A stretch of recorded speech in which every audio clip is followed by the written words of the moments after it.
Hi friends, welcome back to my YouTube channel. ಎಲ್ಲರೂ ಹೇಗಿದ್ದೀರಾ, ಚೆನ್ನಾಗಿದ್ದೀರಾ ಅಂತ ಭಾವಿಸ್ತಾ ಬ್ಲಾಗ್ ಸ್ಟಾರ್ಟ್ ಮಾಡೋಣ ಬನ್ನಿ. ಇವತ್ತು ಡೇ ತ್ರೀ ಹೇಗೆಲ್ಲ ಹೋಗಿದೆ, ಏನು ತಿಂಡಿ ತೊಗೊಂಡಿದ್ದೀನಿ, ಏನು ಡಿನ್ನರ್ ತೊಗೊಂಡಿದ್ದೀನಿ, ಏನು ಮಧ್ಯಾಹ್ನ ಲಂಚ್ ತೊಗೊಂಡಿದ್ದೀನಿ ಅಂತ ವೀಡಿಯೋ ಹಾಕಿದ್ದೀನಿ. ಎಲ್ಲರೂ ವೀಡಿಯೋ ಸ್ಕಿಪ್ ಮಾಡಿಬಿಡಿ, ಕೊನೆ ತನಕ ವೀಡಿಯೋ ನೋಡಿ.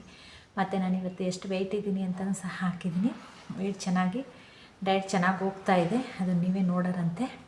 ಅದಕ್ಕೂ ಮುಂಚೆ ಯಾರೆಲ್ಲ ನನ್ನ ವೀಡಿಯೋ ನೋಡ್ತಿದ್ರು ಪ್ಲೀಸ್ ಸಬ್ಸ್ಕ್ರೈಬ್ ಆಗಿ ನನ್ನ ವೀಡಿಯೋ ನೋಡಿ. ಯಾರಿಗೆಲ್ಲ ಈ ವಿಡಿಯೋ ಇಷ್ಟ ಆಗುತ್ತೆ ಲೈಕ್ ಮಾಡಿ, ಶೇರ್ ಮಾಡಿ, ಕಮೆಂಟ್ ಮಾಡಿ, ನಿಮ್ಮ ಫ್ರೆಂಡ್ಸ್ ಆ್ಯಂಡ್ ಫ್ಯಾಮಿಲಿಗೆಲ್ಲ ಶೇರ್ ಮಾಡಿ. ಫ್ರೆಂಡ್ಸ್, ಯಾರು ವೆಯ್ಟ್ ಲಾಸ್ ಮಾಡಬೇಕು ಅಂತಿದ್ದೀರೋ, ಯಾರು ಡಯಟ್ ಮಾಡಬೇಕು ಅಂತಿದ್ದೀರೋ, ಯಾರು ಬೊಜ್ಜು ಕರಗಿಸ್ಬೇಕು ಅಂತಿದ್ದೀರೋ ಅಂಥವ್ರು ನನ್ನ ವೀಡಿಯೋ ನೋಡಿ, ಅಂಥವ್ರಿಗೆ ನನ್ನ ವೀಡಿಯೋನ ಶೇರ್ ಮಾಡಿ. ಇವತ್ತು ಫ್ರೆಂಡ್ಸ್ ರಾಗಿ ಬಗ್ಗೆ ಹೇಳೋಣ ಅಂತ ಇದ್ದೀನಿ. ರಾಗಿ ತಿಂದವನಿಗೆ ರೋಗ ಇಲ್ಲ ಅಂತ ಮೊದಲೇ ಗಾದೆ ಕೇಳಿದ್ದೀರ. ನಿಜವಾಗ್ಲೂ ಡೈಲಿ ರಾಗಿ ಯೂಸ್ ಮಾಡಿ. ರಾಗಿ ಯೂಸ್ ಮಾಡೋದ್ರಿಂದ ಏನೆಲ್ಲ ಇಡ್ಲಿ, ದೋಸೆ, ಚಪಾತಿ, ಪೂರಿ ಎಲ್ಲ ಥರನೂ ಮಾಡ್ಕೊಂಡು ತಿನ್ಬೋದು ಫ್ರೆಂಡ್ಸ್. ಕೆಲವರು ಎಲ್ಲ ಮಾಡ್ತಾರೆ. ನಾನು ಜಾಸ್ತಿ ಇಡ್ಲಿ, ರೊಟ್ಟಿ, ದೋಸೆ ಮಾಡಿದ್ದೀನಿ. ಇಡ್ಲಿ ಮಾಡಿದ್ದೀನಿ, ಮತ್ತು ದೋಸೆ ಮಾಡಿದ್ದೀನಿ, ಮತ್ತು ರೊಟ್ಟಿ ಮಾಡಿದ್ದೀನಿ, ಪುಲ್ಕ ರೀತಿಯೂ ಮಾಡಿದ್ದೀನಿ ರಾಗಿ ಹಿಟ್ಟು ಹಾಕಿ. ಇದೆಲ್ಲ ಈ ರೀತಿ ಮಾಡ್ಕೊಂಡು ತಿನ್ನೋದ್ರಿಂದ ಫ್ರೆಂಡ್ಸ್ ನಿಜವಾಗ್ಲೂ ಆರೋಗ್ಯಕ್ಕೂ ಸಹ ತುಂಬ ಒಳ್ಳೆಯದು, ಮತ್ತು ನಮ್ಮ ಹೃದಯ ಸಮಸ್ಯೆಗೂ ಸಹ ತುಂಬ ಒಳ್ಳೆಯದು. ನಮ್ಮ ದೇಹಕ್ಕೆ ಶಕ್ತಿ ಕೊಡುತ್ತೆ ಫ್ರೆಂಡ್ಸ್. ನಮ್ಮ ದೇಹನ ಯಾವಾಗಲೂ ತಂಪಾಗಿರುತ್ತೆ. ಆದ್ದರಿಂದ ನಾನು ಇವತ್ತು ರೊಟ್ಟಿ ಮಾಡಿದ್ದೀನಿ. ರಾಗಿ ರೊಟ್ಟಿ ಯಾವ ರೀತಿ ಮಾಡೋದು ಅಂತ ತೋರಿಸಿದ್ದೀನಿ. ಸುಮಾರು ವಿಡಿಯೋ ತೋರಿಸಿದ್ದೀನಿ. ಆದರೂ ಇವತ್ತು ಹೆಲ್ತಿ ಫುಡ್ ಅಂದ್ಬಿಟ್ಟು ರಾಗಿ ರೊಟ್ಟಿ ಮಾಡಿದ್ದೀನಿ. ನಿಜವಾಗ್ಲೂ ಹೆಲ್ತಿ ಫುಡ್ಡು. ಈ ರೀತಿ ರೊಟ್ಟಿನಾರ ಮಾಡ್ಕೊತೀನಿ, ಇಡ್ಲಿನಾರ ಮಾಡ್ಕೊತೀನಿ, ದೋಸೆನಾರ ಮಾಡ್ಕೊತೀನಿ. ನಿಮ್ಗೆ ಯಾವ್ದು ಅನಿಸುತ್ತೆ ಅದು ಮಾಡ್ಕೊತೀನಿ. ಬಟ್ ರಾಗಿನ ದಿನಕ್ಕೆ ಒಂದು ಟೈಮಾರು ಮುದ್ದೆ ರೀತಿನಾರು ತೊಗೊಳ್ಳಿ, ಗಂಜಿ ರೀತಿನಾರು ತೊಗೊಳ್ಳಿ ಫ್ರೆಂಡ್ಸ್. ಇವತ್ತು ರಾಗಿ ಬಗ್ಗೆ ನನಗೆ ಗೊತ್ತಿರೋ ಮಾಹಿತಿನ ನಿಮ್ಮ ಜೊತೆ ಶೇರ್ ಮಾಡೋಣ ಅಂತ ಅಂದ್ಕೊಂಡಿದ್ದೀನಿ. ಯಾಕಂದರೆ ಆ್ಯಕ್ಚುಲಿ ಇವತ್ತು ನಾನು ರಾಗಿ ರೊಟ್ಟಿ ಮಾಡಿದ್ದೀನಿ, ಅದರಿಂದ ಅದ್ರ ಬಗ್ಗೆ ನಾನು ಮಾತಾಡ್ತಾ ಇದ್ದೀನಿ. ರಾಗಿ ಫ್ರೆಂಡ್ಸ್, ಯಾರಿಗೆ ಕೊಲೆಸ್ಟ್ರಾಲ್ ಜಾಸ್ತಿ ಇದೆ ಅಂಥವರು ಇದನ್ನು ತಗೋತಾ ಬಂದರೆ ಫ್ರೆಂಡ್ಸ್ ಕೊಲೆಸ್ಟ್ರಾಲ್ ಮಟ್ಟವನ್ನು ಕಡಿಮೆ ಇಡುತ್ತೆ ಇದು. ಮತ್ತು ಯಾರು ಶುಗರ್ ಜಾಸ್ತಿ ಇರೋರು ಫ್ರೆಂಡ್ಸ್ ಇದನ್ನು ಸೇವನೆ ಮಾಡ್ತಾ ಬರೋದು. ಶುಗರ್ ಇರೋರು, ಮಧುಮೇಹಿಗಳು, ಮಾಮೂಲಿ ಶುಗರ್, ಡಯಾಬಿಟಿಸ್, ಮಧುಮೇಹ ಎಲ್ಲ ಮೂರು ಒಂದೇ ಅಂಥವ್ರು ಸೇವನೆ ಮಾಡ್ತಾ ಬಂದರೆ ರಕ್ತದಲ್ಲಿನ ಸಕ್ಕರೆ ಮಟ್ಟವನ್ನು ನಿಯಂತ್ರಣದಲ್ಲಿ ಇಡುತ್ತೆ. ಆ ಪವರ್ ಇದರಲ್ಲಿದೆ. ಶುಗರ್ ಪೇಷಂಟ್ಗಂತೂ ಸೂಪರ್ ಫುಡ್ ಅಂದರೆ ತಪ್ಪಾಗಲ್ಲ ಇದು ರಾಗಿ. ಆಲ್ಮೋಸ್ಟ್ ಎಲ್ಲರಿಗೂ ಇದು ಗೊತ್ತೇ ಇದೆ. ಮತ್ತು ವೇಗವಾಗಿ ತೂಕ ಇಳಿಸುತ್ತೆ ಫ್ರೆಂಡ್ಸ್. ಯಾಕೆ ಅಂತಂದರೆ ಜೀರ್ಣಕ್ರಿಯೆ ತುಂಬಾ ಸೂಪರ್ ಆಗುತ್ತೆ. ನಮ್ಗೆ ಯಾವಾಗ ನಾವು ತಿಂದಂಥ ಆಹಾರ ಜೀರ್ಣ ಆಗುತ್ತೋ, ಡೈಜೆಷನ್ ಆಗುತ್ತೋ, ಆವಾಗ ನಮ್ಮ ದೇಹದಲ್ಲಿರೋ ಕೆಟ್ಟ ವಿಷ ಪದಾರ್ಥ ಎಲ್ಲ ಈಚೆ ಹೋಗ್ತಾ ಬರುತ್ತೆ. ಈಚೆ ಹೋಗ್ತಾ ಬಂದಾಗ ಆಟೋಮೆಟಿಕ್ಕಾಗಿ ನಾವು ವೇಟ್ ಲಾಸ್ ಆಗ್ತೀವಿ, ಮತ್ತು ಬೊಜ್ಜು ಕಡಿಮೆ ಆಗ್ತಾ ಬರುತ್ತೆ. ಅಂತ ರಾಗಿ ತುಂಬಾ ಒಳ್ಳೆಯದು, ಮತ್ತು ದೇಹಕ್ಕೆ ತುಂಬಾ ಶಕ್ತಿ ಕೊಡುತ್ತೆ ಫ್ರೆಂಡ್ಸ್. ಇದು ತಂಪು ಕೂಡ ದೇಹಕ್ಕೆ ತುಂಬಾ ಒಳ್ಳೆಯದು. ಮತ್ತು ಕ್ಯಾಲ್ಶಿಯಂ ಇದರಲ್ಲಿ ಹೇರಳವಾಗಿದೆ. ಕ್ಯಾಲ್ಶಿಯಂ ಇರೋದ್ರಿಂದ ಫ್ರೆಂಡ್ಸ್ ಇದು ಮೂಳೆಗಳ ಆರೋಗ್ಯಕ್ಕೂ ಸಹ ತುಂಬಾ ಒಳ್ಳೆಯದು. ಮತ್ತು ಕಬ್ಬಿಣಾಂಶ ಹೇರಳವಾಗಿದೆ. ಕಬ್ಬಿಣಾಂಶ ಇರೋದ್ರಿಂದ, ಕಬ್ಬಿಣಾಂಶ, ವಿಟಮಿನ್ ಸಿ ಹೇರಳವಾಗಿರೋದ್ರಿಂದ ಫ್ರೆಂಡ್ಸ್ ಇದು ಹಿಮೋಗ್ಲೋಬಿನ್ ಮಟ್ಟವನ್ನು ಹೆಚ್ಚಿಸುತ್ತೆ. ಯಾರಿಗೆ ಬ್ಲಡ್ ಇಲ್ಲ, ರಕ್ತಹೀನತೆ ಸಮಸ್ಯೆ ಇದೆಯೋ ಅಂಥವ್ರು ಇದನ್ನು ಯೂಸ್ ಮಾಡ್ತಾ ಬಂದರೆ ಫ್ರೆಂಡ್ಸ್ ಪವರ್ಫುಲ್ ಅಂತ ಹೇಳ್ಬೋದು. ರಕ್ತಹೀನತೆ ಸಮಸ್ಯೆ ಯಾಕೆ ಸಾಮಾನ್ಯ ಬ್ಲಡ್ ಇಲ್ಲ ಅಂತಾರೆ ಅಂಥವ್ರು ಇದನ್ನು ಯೂಸ್ ಮಾಡ್ತಾ ಬನ್ನಿ. ಈ ಕ್ಯಾಲ್ಶಿಯಂ 30, 35, 40 ಆದಮೇಲೆ ಟ್ಯಾಬ್ಲೆಟ್ ತೊಗೋತೀರಿ. ಟ್ಯಾಬ್ಲೆಟ್ ಬದಲು ರಾಗಿನೇ ಮುದ್ದೆನೋ, ರೊಟ್ಟಿನೋ, ಗಂಜಿನೋ ಯಾವುದಾದ್ರೂ ರೂಪದಲ್ಲಿ ರಾಗಿನ ನಮ್ಮ ದೇಹಕ್ಕೆ ಸೇವನೆ ಮಾಡ್ತಾ ಬಂದರೆ ಫ್ರೆಂಡ್ಸ್ ಈ ಕ್ಯಾಲ್ಶಿಯಂ ಟ್ಯಾಬ್ಲೆಟ್ ಅವಶ್ಯಕತೆಯೇ ಇಲ್ಲ ಫ್ರೆಂಡ್ಸ್. ಯಾರಿಗೆ ನಿದ್ರೆ ಸಮಸ್ಯೆ ಇದೆ, ಇದರಲ್ಲಿ ಪ್ರೋಟೀನ್ ಇದೆ, ಫೈಬರ್ ಇದೆ, ಕ್ಯಾಲ್ಶಿಯಂ ಇದೆ, ಪೊಟ್ಯಾಷಿಯಮ್ ಇದೆ. ಇದೆಲ್ಲ ಹೇರಳವಾಗಿರೋದ್ರಿಂದ ಫ್ರೆಂಡ್ಸ್ ನಮಗೆ ನಿದ್ರಾಹೀನತೆ ಸಮಸ್ಯೆಗೂ ತುಂಬಾ ಒಳ್ಳೆಯದು. ಯಾಕಂದರೆ ಇದರಲ್ಲಿ ಫೈಬರ್ ಅಂಶ ಹೇರಳವಾಗಿರೋದ್ರಿಂದ ನಿದ್ರೆ ಸಮಸ್ಯೆಯಿಂದ ಮುಕ್ತಿ ಕೊಡುತ್ತೆ ಫ್ರೆಂಡ್ಸ್. ಇದನ್ನು ಸೇವನೆ ಮಾಡ್ತಾ ಬಂದು ನಿದ್ದೆ ಯಾರಿಗೆ ಸರಿಯಾಗಿ ಬರಲ್ಲ, ಅದು ನಿದ್ರೆ ಸಮಸ್ಯೆಯಿಂದಲೂ ಫ್ರೆಂಡ್ಸ್ ಇದು ಕ್ಯಾನ್ಸರ್ ಬರದಂತೆ ತಡೆಗಟ್ಟುತ್ತದೆ. ಹೃದಯದ ಆರೋಗ್ಯಕ್ಕೂ ತುಂಬಾ ಒಳ್ಳೆಯದು, ಮತ್ತು ಕರುಳಿನ ಆರೋಗ್ಯಕ್ಕೂ ತುಂಬಾ ಒಳ್ಳೆಯದು. ನಮ್ಮ ದೇಹಕ್ಕೆ ಸಾಕಷ್ಟು ಶಕ್ತಿ ಕೊಡುತ್ತೆ ಫ್ರೆಂಡ್ಸ್ ಇದು ರಾಗಿನ ನಾವು ಸೇವನೆ ಮಾಡ್ತಾ ಬಂದರೆ. ಮತ್ತು ಇದರಲ್ಲಿ ಫೈಬರ್ ಅಂಶ ಹೇರಳವಾಗಿರೋದ್ರಿಂದ ಫ್ರೆಂಡ್ಸ್ ಸ್ವಲ್ಪ ತಿಂದರೂ ನಮಗೆ ಹೊಟ್ಟೆ ತುಂಬ್ದಂಗೆ ಅನಿಸುತ್ತೆ. ಜಾಸ್ತಿ ತಿನ್ನಬೇಕು ಅಂತ ಕ್ರೇವಿಂಗ್ಸ್ ಆಗಲ್ಲ. ಅದರಿಂದ ನೀವು ಸಣ್ಣ ಆಗ್ತಾ ಬರ್ತೀರಾ. ಇದರಲ್ಲಿ ಪ್ರೋಟೀನು, ಫೈಬರು, ಪೊಟ್ಯಾಷಿಯಮ್ಮು ಎಲ್ಲ ಹೇರಳವಾಗಿದೆ ಫ್ರೆಂಡ್ಸ್. ಕ್ಯಾಲ್ಶಿಯಮ್ ಎಲ್ಲ ಹೇರಳವಾಗಿದೆ. ಅದರಿಂದ 30 ಆದಮೇಲೆ ನಮಗೆ ರಾಗಿ ತುಂಬ ಅವಶ್ಯಕತೆ. ಚಿಕ್ಕ ಹುಡುಗರಿಂದನೇ ಎಲ್ಲರಿಗೂ ಅಭ್ಯಾಸ ಮಾಡಿ ಮುದ್ದೆ ಕೊಡೋದು, ರಾಗಿಲಿ ಐಟಮ್ ಮಾಡ್ಕೊಳ್ಳೋದು, ಗಂಜಿ ಕೂಡಿಸೋದು, ಮುದ್ದೆ ಮಾಡ್ಕೊಡೋದು. ಹುಡುಗರಿಗೆ, ಚಿಕ್ಕ ಹುಡುಗರು ಅಷ್ಟೇ ಇವತ್ತಿನಿಂದನೇ ಮುದ್ದೆ ಮಾಡಿಕೊಡಿ. ಒಂದು ಟೈಮಾರು ಮುದ್ದೆ ತಿನ್ನಲಿ. ಬೆಳಗ್ಗೆ ತಿಂಡಿ ತಿಂತಾರೆ, ಮಧ್ಯಾಹ್ನ ಲಂಚ್ ಬಾಕ್ಸ್ಗೂ ತಿಂಡಿ ತಗೊಂಡು ಹೋಗ್ತಾರೆ, ರಾತ್ರಿ ಟೈಮಾರು ಒಂದು ಸ್ವಲ್ಪ ಮುದ್ದೆ ತಿನ್ನೋದು ಅಭ್ಯಾಸ ಮಾಡಿ. ತುಂಬಾ ಮುದ್ದೆ ಆರೋಗ್ಯಕ್ಕೆ ತುಂಬಾ ಒಳ್ಳೆಯದು ಫ್ರೆಂಡ್ಸ್. ಇವಾಗೆಲ್ಲ 35+ ಆದ ತಕ್ಷಣ ಶುಗರ್ ಎಲ್ಲರಿಗೂ ಅಟ್ಯಾಕ್ ಆಗ್ತಿದೆ. ಆದ್ದರಿಂದ ಆರೋಗ್ಯ ಚೆನ್ನಾಗಿ ನೋಡ್ಕೊಳ್ಳಿ ಅಂತ ಹೇಳ್ತಾ ನಾನಿವತ್ತು ರಾಗಿ ರೊಟ್ಟಿ ಹೇಗೆ ಮಾಡೋದು ಅಂತ ತೋರಿಸಿದ್ದೀನಿ. ತುಂಬಾ ಚೆನ್ನಾಗಿ ಬಂದಿದೆ. ಎಲ್ಲಿ ವೀಡಿಯೋ ಸ್ಕಿಪ್ ಮಾಡಿಬಿಡಿ, ಕೊನೆ ತನಕ ವೀಡಿಯೋ ನೋಡಿ ರಾಗಿ ರೊಟ್ಟಿ ಟ್ರೈ ಮಾಡಿ ಫ್ರೆಂಡ್ಸ್. ಹೆಂಗೆ ಬರುತ್ತೆ ಅಂತ ನಾನು ಕಮೆಂಟ್ ಮಾಡೋದು ಮಾತ್ರ ಮರಿಬೇಡಿ.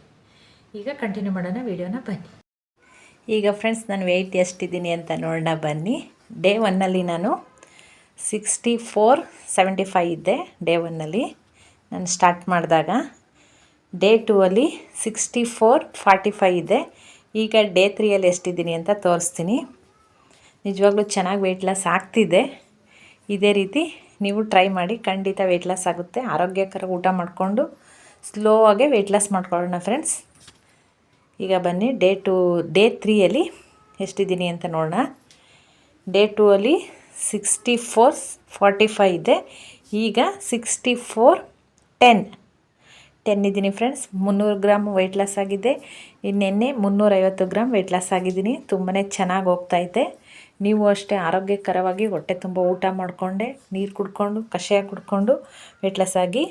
ಇವತ್ತು ನಾನು ಕಷಾಯ ಕುಡ್ದಿದ್ದೀನಿ. ಅದನ್ನು ಹಾಕಿಲ್ಲ ನಾನು, ಸುಮ್ಮನೆ ದಿನ ಹಾಕಿದ್ರೆ ನಿಮಗೂ ನೋಡೋಕ್ಕೆ ಬೋರ್ ಆಗುತ್ತೆ ಅಂತ ಅಂದ್ಬಿಟ್ಟು. ಮತ್ತು ನಲ್ಲಿಕಾಯಿ ಜ್ಯೂಸ್ ತೊಗೊಂಡಿದ್ದೀನಿ, ಅದನ್ನು ಸಹ ತೊಗೊಂಡಿದ್ದೀನಿ 8 o'clock. ಈಗ ತಿಂಡಿ ಪ್ರಿಪೇರ್ ಮಾಡೋಣ ಅಂತ. ಏನು ಪ್ರಿಪೇರ್ ಮಾಡೋದು ಅಂತ ಅಂದ್ಬಿಟ್ಟು ಫ್ರೆಂಡ್ಸ್, ಪಾಲಕ್ ಸೊಪ್ಪು, ಸಬ್ಸಿಗೆ ಸೊಪ್ಪು, ಮೆಂತ್ಯ ಸೊಪ್ಪು, 3 ಈರುಳ್ಳಿ, ಹಸಿಮೆಣ್ಸಿಕಾಯಿ ಇಷ್ಟನ್ನು ರೆಡಿ ಮಾಡಿ ಇಟ್ಕೊಂಡಿದ್ದೀನಿ. ನೀಟಾಗಿ ತೊಳೆದ್ಬಿಟ್ಟು ಈಗ 3 ಈರುಳ್ಳಿ ತೊಗೊಂಡಿದ್ದೀನಿ. ಖಾರಕ್ಕೆ ಎಷ್ಟು ಬೇಕೋ ಅಷ್ಟು ಹಸಿಮೆಣ್ಸಿಕಾಯಿ ತೊಗೊಂಡಿದ್ದೀನಿ. ಇಷ್ಟನ್ನು ಹಾಕ್ಕೊಂಡು ಫ್ರೆಂಡ್ಸ್ ಈಗ ರುಬ್ಕೊಳ್ಳೋಣ ಅಂದರೆ ನುಣ್ಣಗಲ್ಲ, ಇದು ನನ್ನ ಜಾರು. ಮಾಮೂಲಿ ಸಣ್ಣದಾಗಿ ಪೀಸ್ ಮಾಡ್ಕೊಳ್ಳೋದು, ಕೈಯಲ್ಲಿ ಉತ್ತರಿಸೋದ ಫ್ರೆಂಡ್ಸ್. ನಾನು ಈ ಜಾರಲ್ಲೇ ಉತ್ತರಿಸ್ಕೊತಾ ಇದ್ದೀನಿ ಅಷ್ಟೇ. ಜಾರಲ್ಲಿ ಸಣ್ಣಕ್ಕೆ ಉತ್ತರಿಸ್ಕೊತಾ ಇದ್ದೀನಿ. ರೊಟ್ಟಿ ಮಾಡೋಣ ಅಂತ, ರಾಗಿ ರೊಟ್ಟಿಗೆ ತುಂಬಾ ಚೆನ್ನಾಗಿರುತ್ತೆ ರಾಗಿ ರೊಟ್ಟಿ. ನೋಡಿ ಅಲ್ಲಿ ಸೈಡಲ್ಲಿ ಕಷಾಯ ಕುಡ್ದಿರೋದು ಹಾಕಿದ್ದೀನಿ ನಾನು. ಬೆಳಗ್ಗೆ ಎದ್ದು ಮಾಮೂಲಿ ಇವತ್ತು ಹುಣ್ಣಿಮೆ ಅಲ್ವಾ, ಎಲ್ಲ ಪೂಜೆ ಎಲ್ಲ ಮಾಡಿ ನೆಕ್ಸ್ಟು ಕಷಾಯ ಕುಡಿದಿದ್ದೀನಿ. ನೆಕ್ಸ್ಟು ನಲ್ಲಿಕಾಯಿ ಜ್ಯೂಸ್ ತೊಗೊಂಡಿದ್ದೀನಿ. ಈಗ ಸೊಪ್ಪು ಅಷ್ಟೇ ಫ್ರೆಂಡ್ಸ್, ಅದನ್ನು ಸಹ ಸಣ್ಣಕ್ಕೆ ಪೀಸ್ ಮಾಡ್ಕೊತಾ ಇದ್ದೀನಿ. ನೀವು ಚಾಕೋಲೆ ಉತ್ತರಿಸ್ಕೋಬೋದು. ನಾನು ಸ್ವಲ್ಪ ಇನ್ನೂ ಕೆಲಸ ಇತ್ತು, ಅದಕ್ಕೆ ಟೈಮ್ ಇರಲಿಲ್ಲ ಅಂತ ನನ್ನ ಹತ್ರ ಹೇಗೂ ಜಾರಿದೆ ಅಂತ ಜಾರಲ್ಲೇ ಸಣ್ಣಕ್ಕೆ ಉತ್ತರಿಸ್ಕೊಂಡಿದ್ದೀನಿ.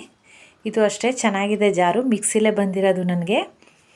ನೀಟಾಗಿ ಸೊಪ್ಪು ತರಕಾರಿ ಎಲ್ಲನೂ ಸಣ್ಣದಾಗಿ ಪೀಸ್ ಮಾಡಿಕೊಡುತ್ತೆ. ಈಗ ಇದಕ್ಕೇ ಫ್ರೆಂಡ್ಸ್ 1 ಬೌಲ್ ರಾಗಿ ಹಿಟ್ಟು, 1 ಬೌಲ್ ತೊಗೊತಾ ಇದ್ದೀನಿ. ಫುಲ್ಲು ದೊಡ್ಡ ಬೌಲ್, 1 ಬೌಲ್. ಯಾಕಂದರೆ ನಮ್ಮ ಮನೇಲಿ ಎಲ್ಲರಿಗೂ ರಾಗಿ ರೊಟ್ಟಿ ಅಂದರೆ ಸಿಕ್ಕಾಬಿಟ್ಟೆ ಫೇವ್ರೇಟ್. ನಮ್ಮ ಅತ್ತೆ, ನಮ್ಮ ಮಾವ, ನಮ್ಮ ಹಸ್ಬೆಂಡ್ ಎಲ್ಲರೂ ಸಹ ಚೆನ್ನಾಗಿ ತಿಂತಾರೆ. ಅದರಿಂದ ಸ್ವಲ್ಪ ಜಾಸ್ತಿನೇ ಮಾಡೋದು ತೋರಿಸ್ತಾ ಇದ್ದೀನಿ ನಾನು. ತುಂಬಾ ಚೆನ್ನಾಗಿ ಬರುತ್ತೆ, ತುಂಬಾ ಕ್ರಿಸ್ಪಿಯಾಗಿ ಬರುತ್ತೆ. ಇದಕ್ಕೇನೂ ಹಾಕಿಲ್ಲ ನಾನು, ಸೊಪ್ಪುಗಳು ಹಾಕಿದ್ದೀನಿ. ನಿಮ್ಮ ಹತ್ರ ಯಾವ ಸೊಪ್ಪಿದೆ ಆ ಸೊಪ್ಪು ಹಾಕ್ಕೊಳ್ಳಿ. ಮತ್ತು ರಾಗಿ ಹಿಟ್ಟು ಹಾಕಿದ್ದೀನಿ. ಈಗ ಗೋಧಿ ಹಿಟ್ಟು ಒಂದು ಚಿಕ್ಕ ಬೌಲಲ್ಲಿ.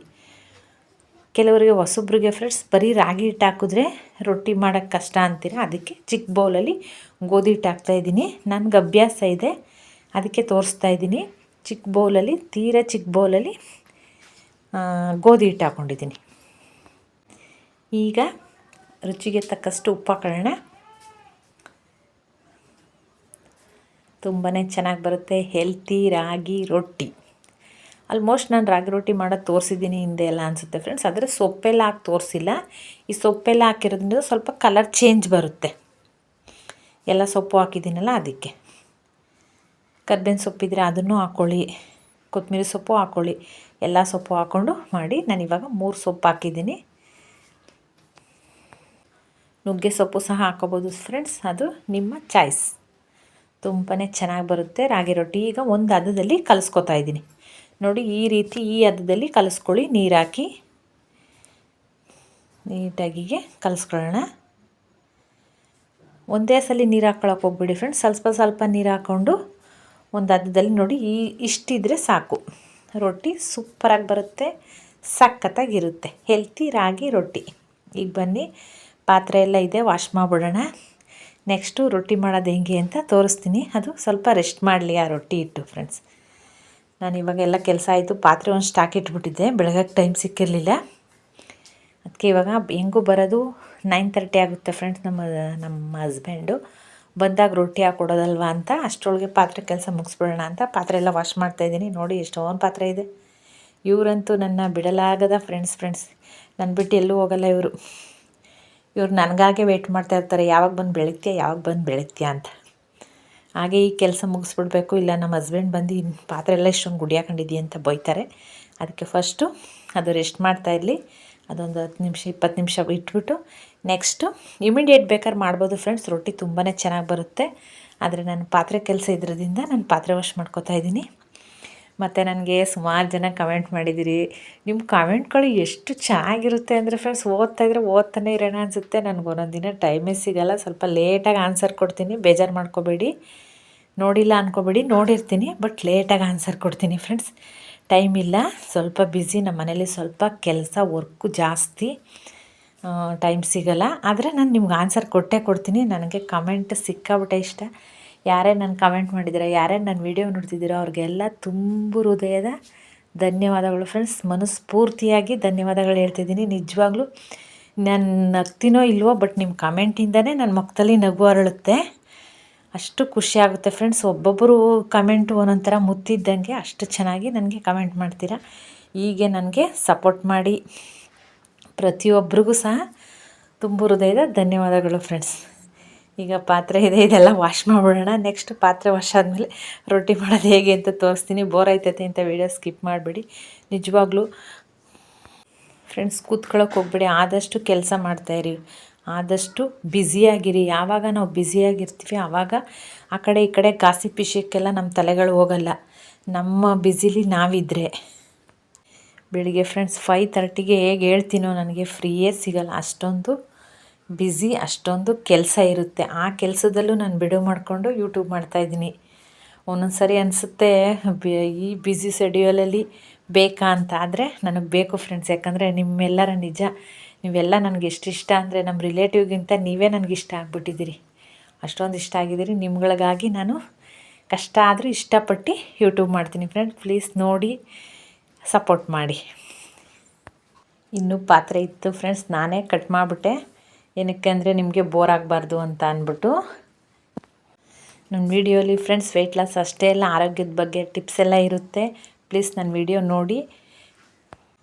ಈ ಕುಕ್ಕರ್ ನೋಡಿ ಫ್ರೆಂಡ್ಸ್, ಇದು ಮೊಟ್ಟೆ ಬೇಯಿಸೋ ಕುಕ್ಕರು. ಮೊಟ್ಟೆಗೆ ಅಂತಲೇ ಇಟ್ಬಿಟ್ಟಿದ್ದೀನಿ. ಪ್ರತಿದಿನವೂ ನಮ್ಮ ಮನೇಲಿ ಮೊಟ್ಟೆ ಇದ್ದೇ ಇರುತ್ತೆ. ಮಂಡೇ ಒಂದಿನ ಬಿಟ್ಟು ಪ್ರತಿದಿನವೂ ಇರುತ್ತೆ. ಅದರಲ್ಲಿ ನಾನು 3 ಡೇಸ್ ತಿನ್ನಲ್ಲ ಅಷ್ಟೇ, ಮಿಕ್ಕಿದ ದಿನ ಪ್ರತಿದಿನವೂ ಡೈಲಿ ಒಂದು ಮೊಟ್ಟೆ ಇದ್ದೇ ಇರುತ್ತೆ. ಡೈಲಿ ಒಂದು ಮೊಟ್ಟೆ ತಿನ್ನಿ ಫ್ರೆಂಡ್ಸ್, ಆರೋಗ್ಯಕ್ಕೆ ತುಂಬಾ ಒಳ್ಳೆಯದು, ಹೆಲ್ತಿ ಕೂಡ. ಮಿಸ್ ಮಾಡ್ಕೊಳ್ಳೋಕೆ ಹೋಗ್ಬೇಡಿ. ಮೊಟ್ಟೆ, ಹಣ್ಣುಗಳು ಅವೆಲ್ಲ ತುಂಬ ಆರೋಗ್ಯಕ್ಕೆ ಒಳ್ಳೆಯದು ಫ್ರೆಂಡ್ಸ್. ಶುಗರ್ ಇರೋರು ನೇರಳೆ ಹಣ್ಣು ಮತ್ತು ಪ್ಯಾರ್ಲೆ ಹಣ್ಣು ಅಂದರೆ ಸೀಪೆ ಹಣ್ಣು ಅದನ್ನು ತೊಗೊಳ್ಳಿ, ತುಂಬಾ ಒಳ್ಳೆಯದು ಶುಗರ್ ಪೇಷಂಟ್ಗಳಿಗೆ. ವೆಯ್ಟ್ ಲಾಸ್ ಮಾಡೋರು ಸೌತೆಕಾಯಿ. ಸಿಂಕ್ ಎಲ್ಲ ವಾಶ್ ಆಯಿತು, ಪಾತ್ರೆ ಎಲ್ಲ ವಾಶ್ ಆಯಿತು. ಈಗ ಬನ್ನಿ ಕೈ ವಾಶ್ ಮಾಡಿಕೊಂಡು ನೀಟಾಗಿ ರೊಟ್ಟಿ ಪ್ರಿಪೇರ್ ಮಾಡೋಣ. ಬನ್ನಿ ಈಗ ರೊಟ್ಟಿ ಹೇಗೆ ಬರುತ್ತೆ ಅಂತ ನೋಡೋಣ. ಈಗ ಫ್ರೆಂಡ್ಸ್ ನೋಡಿ, ಈ ರೀತಿ ಆಗಿದೆ ಹಿಟ್ಟು. ಕಲಸಿಟ್ಟಿದ್ದೀನಿ, ಈ ರೀತಿ ಇದೆ. ಈಗ ನಾನು ರೊಟ್ಟಿ ಹೇಗೆ ಹಾಕ್ತೀನಿ ಅಂತ ನೋಡ್ಕೊಳ್ಳಿ. ತುಂಬಾ ಚೆನ್ನಾಗಿ ಬರುತ್ತೆ ಫ್ರೆಂಡ್ಸ್. ನಿಜವಾಗ್ಲೂ ಈ ರೀತಿ ಮಾಡಿ. ಏನಕ್ಕೆ ರೊಟ್ಟಿ ಬರಲ್ಲ, ಬಂದೇ ಬರುತ್ತೆ. ಆದರೆ ಎಣ್ಣೆ ಹಾಕೋಕ್ಕೆ ಹೋಗಬೇಡಿ, ಎಣ್ಣೆ ಹಾಕಿದ್ರೆ ಬರಲ್ಲ. ಫಸ್ಟು ನೀರು ಹಾಕ್ಬೇಕಷ್ಟೇ. ಒಂದು ಬೋಸಿಲಿ ನೀರು ಆಲ್ರೆಡಿ ಇಟ್ಕೊಂಡಿದ್ದೀನಿ ಫ್ರೆಂಡ್ಸ್. ಸ್ವಲ್ಪ ತವಕಾದ್ಮೇಲೆ ನೀರನ್ನು ಚಿಟಕಿಸ್ತೀನಿ. ನೆಕ್ಸ್ಟು ಈಗ ಹಿಟ್ಟು ಅದಕ್ಕೆ ಎಷ್ಟು ಬೇಕೋ ಅಷ್ಟು ಹಾಕ್ಕೊಂಡು ಬಳ್ಕೊಬರೋಣ. ನಮ್ಮ ಮನೇಲಂತೂ ನಮ್ಮ ಹುಡುಗರು ರೇಗಿಸ್ತಾರೆ ಫ್ರೆಂಡ್ಸ್. ಇನ್ನೊಂದು ಸ್ವಲ್ಪ ತವ ದೊಡ್ಡದಾಗಿದ್ದಿದ್ರೆ ರೊಟ್ಟಿ ಕಲ್ಲು ಅದ್ರ ತುಂಬ ಹಾಕ್ಬಿಡ್ತಿದ್ಯೋ ಮಮ್ಮಿ, ಇದರಲ್ಲೂ ಜಾಗ ಬಿಡ್ದಂತೆ ಫುಲ್ ಹಾಕ್ತಿಯಲ್ಲ ಅಂತ ರೇಗಿಸ್ತಾರೆ. ನನಗದೇನೋ ಫ್ರೆಂಡ್ಸ್ ಫುಲ್ ಕವರ್ ಮಾಡೋದು ಇಷ್ಟ. ಈ ರೀತಿ ಫುಲ್ ಕವರ್ ಮಾಡಿ, ಇನ್ನೊಂದು ಸ್ವಲ್ಪ ದೊಡ್ಡದಾಗಿದ್ದರೆ ನಿಜ ಇನ್ನೊಂದು ಸ್ವಲ್ಪ ಫುಲ್ ಎಲ್ಲ ಕವರ್ ಮಾಡಿ ಬಂದ್ಬಿಡ್ತೀನಿ. ಅಷ್ಟೊಂದು ಚೆನ್ನಾಗಿ ಬರುತ್ತೆ, ತುಂಬಾ ಚೆನ್ನಾಗಿರುತ್ತೆ. ಎಲ್ಲ ಸೊಪ್ಪು, ಈರುಳ್ಳಿ, ಹಸಿಮೆಣ್ಸಿಕಾಯಿ ಹಾಗೆ ಬೇಕಾದ್ರೂ ತಿನ್ಕೋಬೋದು ಫ್ರೆಂಡ್ಸ್. ಇದಕ್ಕೇನು ಚಟ್ನಿ ಗೊಜ್ಜು ಬೇಕು ಅನ್ನೋ ಅವಶ್ಯಕತೆಯೇ ಇಲ್ಲ. ಆದರೆ ನಾನು ಚಟ್ನಿ ಮಾಡ್ಕೊಂಡಿದ್ದೀನಿ. ತುಂಬಾ ಚೆನ್ನಾಗಿರುತ್ತೆ. ಹೆಲ್ತಿ ಆ್ಯಂಡ್ ಟೇಸ್ಟಿ ರಾಗಿ ರೊಟ್ಟಿ ಯಾರಿಗೆಲ್ಲ ಇಷ್ಟ, ಮಿಸ್ ಮಾಡಿದೆ ನನಗೆ ಕಮೆಂಟ್ ಮಾಡ್ತೀರಾ ತಾನೇ. ಈಗ ಇದಕ್ಕೆ ಕೊಬ್ಬರಿ ಎಣ್ಣೆ ಹಾಕ್ತಾಯಿದ್ದೀನಿ. ಕೊಬ್ಬರಿ ಮತ್ತು ನಾನು ಆಲ್ರೆಡಿ ಹೇಳಿದ್ದೀನಿ, ಕೊಬ್ಬರಿ ಮತ್ತು ಕಡಲೆ ಬೀಜನ ಗಾಣದಲ್ಲಿ ಆಡಿಸ್ಕೊಬಂದು ಇಟ್ಕೊಂಡಿದ್ದೀವಿ ಫ್ರೆಂಡ್ಸ್. ನಾವು ಅದೇ ಎಣ್ಣೆ ಯೂಸ್ ಮಾಡೋದು. ಅದಕ್ಕೆ ಅದನ್ನು ಮಿತಿಯಾಗೆ ಬಡಿಸ್ಬೇಕು. ರೊಟ್ಟಿಗೆ 1-2 ಸ್ಪೂನ್ ಹಾಕೋತಾ ಇದ್ದೀನಿ ಅಷ್ಟೇ. ಈಗ ನೋಡಿ, ಈಗ ರೊಟ್ಟಿ ಆಗಿದೆ. ಈಗ ಹೀಗೆ ಬೇಕಾದ್ರೂ ತೊಗೋಬೋದು ಫ್ರೆಂಡ್ಸ್. ನಾನು ನಿಮಗೆ ತೋರ್ಸೋಕ್ಕೋಸ್ಕರನೇ ಮುಗಿಸಾಕ್ತಾಯಿದ್ದೀನಿ. ನೋಡಿ ಏನು ಚೆನ್ನಾಗಿ ಬಂದಿದೆ. ಕ್ರಿಸ್ಪಿಯಾಗೂ ಮಾಡ್ಕೋಬೋದು, ಸ್ಮೂತಾಗೂ ಮಾಡ್ಕೋಬೋದು, ಯುವರ್ ಚಾಯ್ಸ್. ಸೊಪ್ಪೆಲ್ಲ ಹಾಕಿರೋದ್ರಿಂದ ಫ್ರೆಂಡ್ಸ್ ಈ ಕಲರ್ ಕಾಣಿಸ್ತೈತೆ. ನಾನು ಆಲ್ರೆಡಿ ರಾಗಿ ಬಿಡಿಸ್ಬೇಕಾದ್ರೂ ಹೇಳಿದ್ದೀನಿ ಅನಿಸುತ್ತೆ ಹಿಂದೆ ವೀಡಿಯೋಗಳೆಲ್ಲ. ಕರ್ಬೇವಿನ ಸೊಪ್ಪು ಮತ್ತು ಮೆಂತ್ಯ ಎರಡನ್ನೂ ಹಾಕಿ ರಾಗಿ ಬಿಡಿಸ್ತೀನಿ ಫ್ರೆಂಡ್ಸ್. ಯಾವತ್ತೂ ನಾನು ಬರೀ ರಾಗಿ ಬಿಡಿಸೇ ಇಲ್ಲ. 5 kg ರಾಗಿಗೆ ಅರ್ಧ kg ಮೆಂತ್ಯ ಹಾಕ್ತೀನಿ. 3 ಇಡಿ ಕರ್ಬೇವಿನ ಎಲೆ ಕ್ಲೀನಾಗಿ ತೊಳೆದು ಒಣಗಿಸಿ ನೆರಳಲ್ಲಿ ಹಾಕಿ ಬಿಡಿಸ್ಕೊಬತ್ತೀನಿ ಫ್ರೆಂಡ್ಸ್. ನಾನು 5 kg ರಾಗಿಗೆ ಅರ್ಧ kg ಮೆಂತ್ಯ ಮತ್ತು ಕರಿಬೇವು ಇಷ್ಟನ್ನೂ ಹಾಕಿ ಬಿಡಿಸ್ಬಿಟ್ಟು ಅದರಲ್ಲೇ ಮುದ್ದೆನೂ ಮಾಡ್ತೀನಿ, ಗಂಜಿನೂ ಮಾಡ್ತೀನಿ, ರೊಟ್ಟಿನೂ ಮಾಡ್ತೀನಿ. ಎಲ್ಲ ಅದಕ್ಕೆ ಯೂಸ್ ಮಾಡ್ತೀನಿ ಫ್ರೆಂಡ್ಸ್. ನಾನು ತುಂಬಾ ಚೆನ್ನಾಗಿ ಬರುತ್ತೆ. ಈಗ ಅದೇ ರಾಗಿ ಹಿಟ್ಟಲ್ಲೇ ನಾನು ನಿಮಗೆ ರೊಟ್ಟಿ ಮಾಡೋದು ತೋರಿಸ್ತಾ ಇರೋದು. ಅದಕ್ಕೆ ನಾನು ಕರಿಬೇವು ಪುನಃ ಹಾಕಿಲ್ಲ. ಆಲ್ರೆಡಿ ರಾಗಿ ಹಿಟ್ಟಿಗೆ ನಾನು ಕರಿಬೇವು ಹಾಕಿರೋದ್ರಿಂದ ನೋಡಿ ಸೇಮ್ ಪ್ರೊಸೀಜರ್, ಎರಡನೇ ರೊಟ್ಟಿ ರೆಡಿಯಾಗಿದೆ. ಇದಕ್ಕೂ ಅಷ್ಟೇ ತುಪ್ಪ ಇದ್ದರೆ ತುಪ್ಪ ಹಾಕ್ಕೊಳ್ಳಿ, ಆದರೆ ಎಣ್ಣೆ ಆದರೆ ಸ್ವಲ್ಪ ಎಣ್ಣೆ ಕಡಿಮೆನೇ ಹಾಕ್ಕೊಳ್ಳಿ ಫ್ರೆಂಡ್ಸ್. ನಾನು ಇದು ಗಾಣದ ಎಣ್ಣೆ ಅಂತ ಸ್ವಲ್ಪ ಧಾರಾಳವಾಗಿ ಹಾಕ್ತಾಯಿದ್ದೀನಿ. ಮಾಮೂಲಿ ರಿಫೈಂಡ್ ಆಯಿಲ್ ಆದರೆ ಒಂದೇ ಸ್ಪೂನ್ ಹಾಕ್ಕೊಳ್ಳಿ, ಜಾಸ್ತಿ ಹಾಕ್ಕೊಳ್ಳೋಕೆ ಹೋಗಬೇಡಿ ವೆಯ್ಟ್ ಲಾಸ್ ಮಾಡೋರು. ಈಗ ಇದು ಸ್ವಲ್ಪ 2 ಮಿನಿಟ್ಸ್ ಆಗಲಿ. ನೆಕ್ಸ್ಟ್ ಈಗ ಹಾಕಿದ್ದೆ. ಈಗ ರಾಗಿ ರೊಟ್ಟಿ ರೆಡಿ. ನೋಡಿ ಏನು ಸಖತ್ತಾಗಿ ಬಂದಿದೆ. ಸ್ವಲ್ಪನೂ ಕಿತ್ತೋಗಲ್ಲ ಫ್ರೆಂಡ್ಸ್. ಕಿತ್ತೋಗುತ್ತೆ ಅಂತ ಅಂದ್ಕೊಳ್ಳೋಕ್ಕೆ ಹೋಗ್ಬೇಡಿ, ಸೂಪರಾಗಿ ಬರುತ್ತೆ ಫ್ರೆಂಡ್ಸ್. ಆ ರೀತಿ ರಾಗಿ ಬಿಡಿಸೋದ್ರಿಂದ ಏನು ಬೆನಿಫಿಟ್ ಅಂತ ಅಂದರೆ, ಡಯಾಬಿಟಿಸ್ ಇರೋರಿಗೆ ಕಂಟ್ರೋಲಲ್ಲಿರುತ್ತೆ ಡಯಾಬಿಟಿಸ್ ಇಲ್ಲದವ್ರಿಗೆ ಡಯಾಬಿಟಿಸೇ ಬರಲ್ಲ. ತುಂಬಾ ಒಳ್ಳೆಯದು. ಮೆಂತ್ಯ ಮತ್ತು ಕರಿಬೇವು ರಾಗಿಗೆ ಹಾಕಿ ಬಿಡಿಸ್ಕೊಬಂದು ಮುದ್ದೆ ಮಾಡಿ ಡೈಲಿ ಯೂಸ್ ಮಾಡಿ ಫ್ರೆಂಡ್ಸ್. ಆಮೇಲೆ ಬೇಕಾದ್ರೆ ಚೆಕ್ ಮಾಡಿಸಿ ಡಯಾಬಿಟಿಸು ಎಷ್ಟು ಕಂಟ್ರೋಲಲ್ಲಿರುತ್ತೆ ಶುಗರು ಅಂದರೆ ನೀವೇ ಆಶ್ಚರ್ಯ ಪಡ್ತೀರಾ. ಲೈಫ್ ಲಾಂಗು ಆ ರೀತಿ ಮುದ್ದೆ ಮಾಡ್ಕೊತೀನಿ. ಬರೀ ರಾಗಿ ಮುದ್ದೆ ತಿನ್ನೋಕ್ಕಿಂತ ಇದು ಬೆನಿಫಿಟ್ ಇನ್ನೂ ಜಾಸ್ತಿ ಫ್ರೆಂಡ್ಸ್. ಅದಕ್ಕೆ ನಮ್ಮ ಮನೇಲಿ ಯಾರೂ ಡಯಾಬಿಟಿಸ್ ಪೇಷಂಟೇ ಇಲ್ಲ. ನೋಡಿ ರಾಗಿ ರೊಟ್ಟಿ ರೆಡಿಯಾಗಿದೆ. ಎಮ್ಮೆ ಬೆಣ್ಣೆ ಹಾಕ್ಕೊಂಡಿದ್ದೀನಿ, ಎಮ್ಮೆ ತುಪ್ಪ. ಬೆಣ್ಣೆ ತೊಗೊಬಂದು ಕರಗಿಸಿ ತುಪ್ಪ ಮಾಡ್ಕೊಂಡಿರೋದು ಫ್ರೆಂಡ್ಸ್. ರಾಗಿ ರೊಟ್ಟಿ ತುಂಬಾ ಚೆನ್ನಾಗಿದೆ ನೋಡಿ, ಎಷ್ಟು ಕ್ರಿಸ್ಪಿಯಾಗಿ ಬಂದಿದೆ. ಒಳಗಡೆ ಏನೇನು ಹಾಕಿದ್ದೀವಿ, ಈರುಳ್ಳಿ, ಸೊಪ್ಪು ಎಲ್ಲ ಸಹ ಕಾಣಿಸ್ತೈತೆ. ತುಂಬಾ ಸೂಪರಾಗಿ ಬಂದಿದೆ. ತೆಳುವಾಗಿ ರಾಗಿ ರೊಟ್ಟಿ. ಈಗ ಬ್ಯಾಟಿಂಗ್ ಮಾಡೋಣ. ಇದು ನನ್ನ ಬೆಳಗಿನ ಟಿಫನ್ ತಿಂಡಿ. ನನಗಂತೂ ಹೊಟ್ಟೆ ಸಿಗ್ತೈತೆ. ಒಂದು ಮೊಟ್ಟೆ ತೊಗೊಂಡಿದ್ದೀನಿ, 2 ರಾಗಿ ರೊಟ್ಟಿ ತೊಗೊಂಡಿದ್ದೀನಿ. ಇದೆಲ್ಲ ತಗೊಂಡೆ ನಾನು. ವೇಟ್ ಕಡಿಮೆ ಮಾಡ್ಕೊತೀನಿ. ನಿಜವಾಗ್ಲೂ ಚೆನ್ನಾಗಿದೆ. ಮೆಂತ್ಯ ಸೊಪ್ಪು, ಪಾಲಕ್ ಸೊಪ್ಪು, ಮತ್ತು ಯಾವ ಸೊಪ್ಪಿದೆ ಆ ಸೊಪ್ಪು ಹಾಕೊಳ್ಳಿ. ನಾನು 3 ಸೊಪ್ಪು ಹಾಕಿದ್ದೀನಿ. ಎಲ್ಲ ಸೊಪ್ಪು ಇದ್ರೊಳಗೆ ಸೇರಿದೆ. ತುಂಬಾ ಚೆನ್ನಾಗಿದೆ ಫ್ರೆಂಡ್ಸ್. 2 ತಿನ್ನೋರು 4 ತಿನ್ಬೋದು, ಅಷ್ಟೊಂದು ಟೇಸ್ಟಿಗೆ ಚೆನ್ನಾಗಿದೆ. ಒಂದ್ಸಲ ಈ ಮೆಥಡ್ ಟ್ರೈ ಮಾಡಿ, ನಿಮಗೂ ಇಷ್ಟ ಆಗ್ಬೋದು. ಈ ವಿಡಿಯೋ ಕಂಟಿನ್ಯೂ ಮಾಡ್ತೀನಿ. ಮಧ್ಯಾಹ್ನ ಏನು ತೊಗೊಂಡೆ ಅಂತ ತೋರಿಸ್ತೀನಿ, ಸಂಜೆ ಡಿನ್ನರ್ಗೆ ಏನು ತೊಗೊಂಡೆ ಅಂತ ತೋರಿಸ್ತೀನಿ. ಈ ರಾಗಿ ರೊಟ್ಟಿ ಅಂತೂ ಮಿಸ್ ಮಾಡಬೇಡಿ. ಯಾರು ಡಯಟ್ ಮಾಡ್ತಿದ್ದಾರೆ, ಯಾರು ವೆಯ್ಟ್ ಲಾಸ್ ಮಾಡ್ಕೋಬೇಕು ಅಂತೀರ, ಯಾರು ಆರೋಗ್ಯವಾಗಿ ಹೆಲ್ತಿಯಾಗಿರಬೇಕು ಅಂತೀವರು ರಾಗಿನ ಜಾಸ್ತಿ ಯೂಸ್ ಮಾಡಿ. ರಾಗಿ ರೊಟ್ಟಿ ಮೆಥಡ್ ಯೂಸ್ ಮಾಡಿ, ತುಂಬಾ ಚೆನ್ನಾಗಿ ಬರುತ್ತೆ. ನೆಕ್ಸ್ಟು ರಾಗಿ ಇಡ್ಲಿ ಮಾಡೋದು ಯಾವಾಗ ಬರೋದು ವಿಡಿಯೋಲಿ ತೋರಿಸ್ತೀನಿ ಫ್ರೆಂಡ್ಸ್. ಇದೇ ರೀತಿ ನನ್ನ ವಿಡಿಯೋ ನೋಡಿ ಈಗ ಕಂಟಿನ್ಯೂ ಮಾಡೋಣ ಬನ್ನಿ. ಈಗ ಫ್ರೆಂಡ್ಸ್ ಮಧ್ಯಾಹ್ನ 2 o'clock ಆಗಿದೆ. 2 o'clockಗೆ ನಾನು ರಾಗಿ ಮುದ್ದೆ, ಬಸ್ಸಾಂಬಾರ್ ಮತ್ತು ಅನ್ನ ಮತ್ತು ಒಂದು ಮಾವಿನ ಹಣ್ಣು ಇಷ್ಟು ತಗೋತಾಯಿದ್ದೀನಿ. ಆಮೇಲೆ ಒಂದು ಮೊಟ್ಟೆ ತಗೋತಾಯಿದ್ದೀನಿ ಫ್ರೆಂಡ್ಸ್. ನಾನು ಇಷ್ಟು ನನ್ನ ಮಧ್ಯಾಹ್ನದ ಬ್ಯಾಟಿಂಗ್. ನಾನು ರೊಟ್ಟಿ ಎಲ್ಲ ಮಾಡಿ ಎಲ್ಲರಿಗೂ 4 ರೊಟ್ಟಿ ಹಾಕ್ಕೊಟ್ಟು, ನಾನು ರೊಟ್ಟಿ ತಿಂದು ಅವ್ರಿಗೆ ರೊಟ್ಟಿ ಹಾಕ್ಕೊಟ್ಟು, ನೆಕ್ಸ್ಟು ಬಸ್ಸಾಂಬಾರು ಮಾಡಿ, ಮೊಟ್ಟೆ ಬೇಯಿಸಿ ಮುದ್ದೆ ಮಾಡಿದ್ದೀನಿ. ಫ್ರೀಯೇ ಇಲ್ಲ ನೋಡಿ, ಆಲೇ 2 ಗಂಟೆ ಹಾಗೇ ಹೋಯ್ತು. ನಿಮ್ಮ ಕಮೆಂಟ್ಗೆ ಆನ್ಸರ್ ಕೊಡೋಕ್ಕೂ ನನಗೆ ಫ್ರೀ ಆಗಲಿಲ್ಲ. ಅದಕ್ಕೆ ಸ್ವಲ್ಪ ಲೇಟಾಗಿ ಆನ್ಸರ್ ಕೊಟ್ಟಾಗ ನೀವು ಬೇಜಾರು ಮಾಡ್ಕೋಬೇಡಿ. ಸಂಜೆ 5 ಗಂಟೆಯಲ್ಲಿ ಫ್ರೆಂಡ್ಸ್ ನಾನು ಮಜ್ಜಿಗೆ ತೊಗೊಂಡಿದ್ದೀನಿ. 2 ಗ್ಲಾಸ್ ಮಜ್ಜಿಗೆ ಮತ್ತು ಸೌತೆಕಾಯಿ 4:15 ತಿಂದಿದ್ದೆ. 2 ಗ್ಲಾಸ್ ಮಜ್ಜಿಗೆ ಕುಡ್ದಿದ್ದೀನಿ. ಫುಲ್ ಓವರ್ ಆಯಿತು ನನಗೆ, ಹೊಟ್ಟೆ ಫುಲ್ ರಶ್ ಆಯಿತು. ಆದರೂ ಹಾಗೆ ಮಲ್ಕೋಬಾರ್ದು ಅಂತ ನನಗಿಷ್ಟು ಪಿಕಪ್ ಆದಾಗ ಫ್ರೆಂಡ್ಸ್ ಬಾರ್ಲಿ ಗಂಜಿ ಕುಡಿತೀನಿ ನಾನು. ನನಗೊಂಥರ ರಿಲೀಫ್ ಅನಿಸುತ್ತೆ. 7 ಗಂಟೆಲಿ ನಾನು ಬಾರ್ಲಿ ಗಂಜಿ ಕುಡಿದಿದ್ದೀನಿ. ಇದು ಡೇ 3 ನನ್ನ ಡಯೆಟ್ಟು. ತುಂಬಾ ಚೆನ್ನಾಗಿ ಹೋಗಿದೆ. ಬೆಳಗ್ಗೆಗೆ ನನ್ನ ವೆಯ್ಟ್ ಎಷ್ಟಿದೆ ಅಂತ ಡೇ 4ಅಲ್ಲಿ ಹಾಕ್ತೀನಿ. ಮಜ್ಜಿಗೆನೂ ಸೇರಿಸಿ ಫ್ರೆಂಡ್ಸ್ ನಾನು 3 ಲೀಟ್ರ್ ನೀರಾಗಿದೆ. ಮತ್ತು 7 o'clockಲ್ಲಿ ಬಾರ್ಲಿ ಗಂಜಿ ಕುಡಿತೀನಿ. ಬೆಳಗ್ಗೆ ತನಕ ಏನೂ ತೊಗೊಳ್ಳಲ್ಲ ನಾನು. ಸಿಗೋಣ ನಾಳೆ ವಿಡಿಯೋಲಿ. ಟೇಕ್ ಕೇರ್, ಬಾಯ್ ಬಾಯ್.